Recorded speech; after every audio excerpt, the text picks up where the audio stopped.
Welcome back to the channel, everyone. Me, Session, back, the host of Red Devils Talk.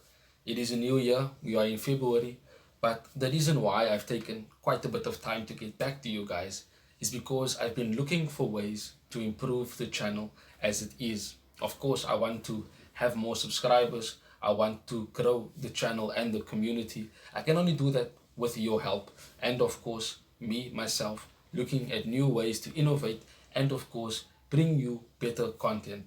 Subscribe to the channel if you haven't done so already. Let us get into it. So there's three things I want to speak about in today's video, of course being the first video back after quite some time. We did bring in two new players in Patrick Dorgu and Aiden Heaven. I want to give my opinions on them as well and what I think they might bring to the team. I do want to speak about our inconsistencies when it comes to our results and performances.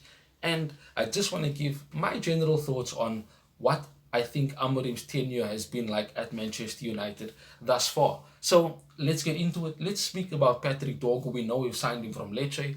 We know that he's already had his first game against Leicester City, if only being 45 minutes, but he played right wing back, and of course we wanted him to come in and play on the left wing back because that is his natural foot, and of course that is what we thought we were signing in Patrick Dorgu, being a left wing back naturally. But of course, we know at Lecce, and we know also he can play in more than one position. We know he can play as a right wing back, as a right winger. He can play as a left winger, a left wing back, or an out and out left back, depending on where Amorim feels fit to put him. And the performance I felt against Leicester in that first half was quite good. I think he was our most potent threat, at least for that half. And maybe he should not have been taken off, in my opinion, but nevertheless, we went on to win the game, if it was only an offside goal, but it doesn't matter right now. We have Spurs to look forward to next, who we did lose to, and that was under Ten Hag, and we know how bad that game was in itself from beginning to end. So for us, there needs to be a change for this particular game against Spurs, and we need to now, especially with Amorim getting more training time, we definitely should and hope we start to see changes in our performances and the way we approach these types of games, because we do well against the big teams, but it's the smaller teams that we find ourselves having troubles against. Aiden Heaven, definitely a signing that has come in with high potential, very much high regarded in terms of where he can go as a player in terms of his development. And we know he can play as a left centre back, can play as a left back as well, and of course can play as a defensive midfielder. And these are traits that can definitely be improved upon with the way Amorim wants to play. Martinez got a serious injury. We know that he is now going to be out for the rest of the season. So Aiden Heaven surely will be getting some opportunities, I think, in my opinion. Shaw might be getting back to fitness, but again, he's nowhere to be seen. So not someone we can rely upon, or someone that we could have been relying upon as the seasons have gone on. But let's just talk about the inconsistencies in our results, because we're winning against Manchester City away from home and playing well with and without the ball. We are winning Arsenal in the FA Cup, going through to the next round, and we did it again against Leicester City.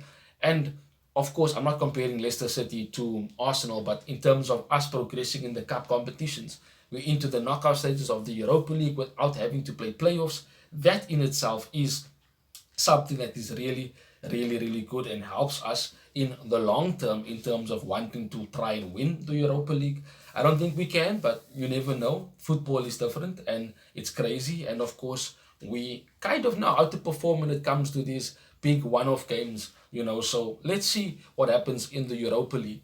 But our results against the bigger teams are great. We drew against Liverpool and put in a very good performance and probably should have won that game. But let's be realistic. It's the smaller teams that have been our problems. We can't break them down. We lack ideas. We don't have an attacking threat.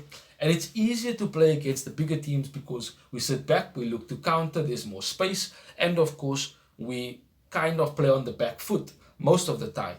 But against City, against Liverpool, and against Arsenal, we kind of played a bit on the back foot. I can agree to that. But I do want to say that before the red card, we actually dominated on the ball and played much better than Arsenal.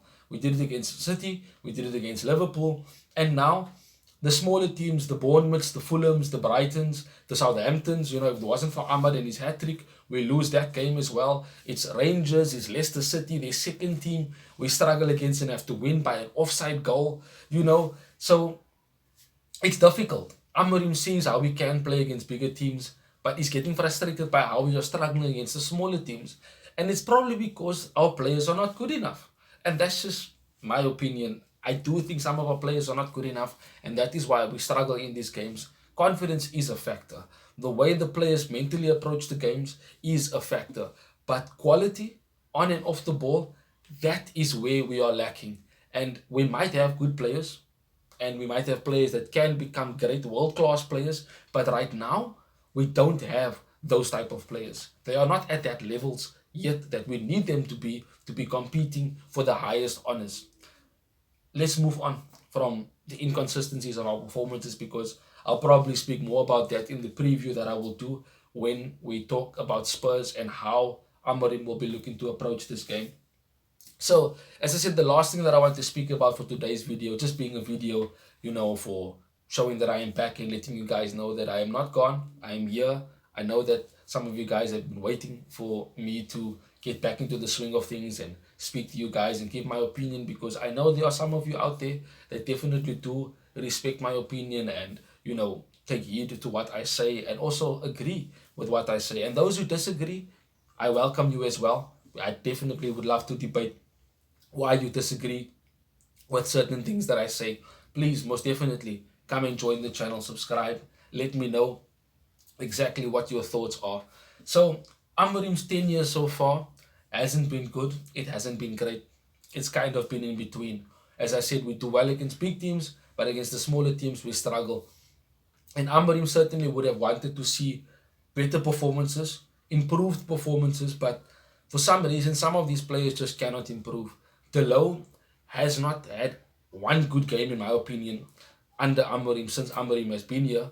And most of the time he's played left wing back, which is not really his natural position, and certainly does make him play actually worse than what he does when he does play on the right hand side if he doesn't have a good performance. He's tried playing Mainu as a striker up front, and I think that was basically because he wanted to show the board that we need a striker, because Hoyland and Xerxes are not at the levels yet that he needs them to be in order for us to be scoring goals.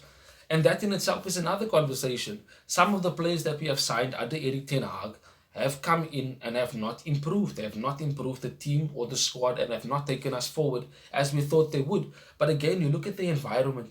United right now, behind the scenes, is a complete and utter mess. And Sir Jim is doing things that is upsetting us as fans. There are things behind the scenes that are not being done for Amorim. Hence the reason why certain things are not going for us on the pitch. And it's, in my opinion, it seems like short-term suffering for long-term gain and pleasure, and development and improvement. But on the other hand, it could also be us just continually digging our own grave. And who knows? Maybe United might not get back to the top. Maybe it takes us longer to get back to the top. We don't know the future. But what we can do is hope, believe, and trust that Amorim is doing what he needs to do in order to improve the team. And of course, I hope that Sir Jim and Ineos are also doing what they said they would be doing, and that is to improve the club to get us back competing at the top again. Thank you for joining me in today's video. If you watched the video until thus far, thank you. I appreciate it. Subscribe to the channel, drop a like, share it to your friends and family. I am back, Red Devils Talk. We are once again on the go. Till we see each other again soon, Red Devils. Bye-bye. Thanks for watching. If you want more content on Manchester United, like, share and subscribe.